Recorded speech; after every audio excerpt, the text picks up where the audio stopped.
Volodymyr Zelensky has already won over hearts and minds inside this powerful room. But there's a limit to U.S. support, a limit he's desperately trying to push. Today, the Ukrainian people are defending not only Ukraine, we are fighting for the values of Europe and the world. He pleaded for more sanctions, more weapons, and his most important ask, for the U.S. to back a no-fly zone.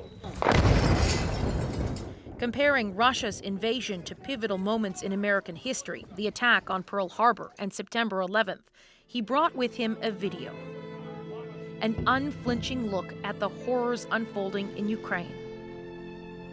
Confronting lawmakers with the brutality his people face.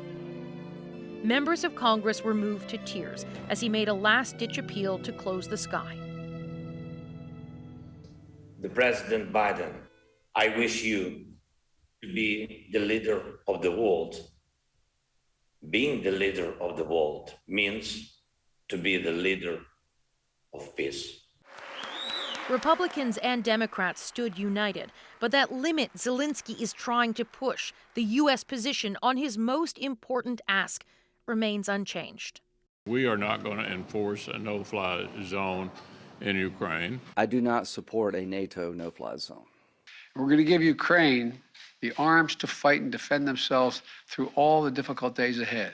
The president announced another $800 million in weapons for Ukraine, making it $1 billion in support this week alone.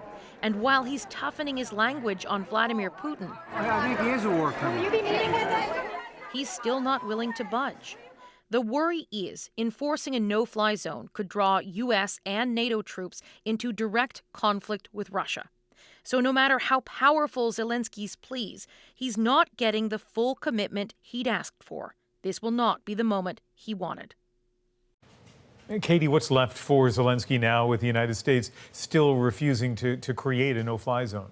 He's been making the rounds, speaking to European Parliament, the UK, Canada. This was his most important pitch by far. And it seemed he knew he wasn't going to get that no-fly zone. So he said to at least give him the tools, more of them, to make it happen. NATO leaders will meet in Brussels next week. It's pretty typical for announcements to be linked to gatherings like this. Perhaps Zelensky can expect some kind of additional support coming out of that. For now, the Ukrainians remain on their own, armed with weapons from the U.S. and allies, but it's still fighting on its own. Ian. Thanks, Katie.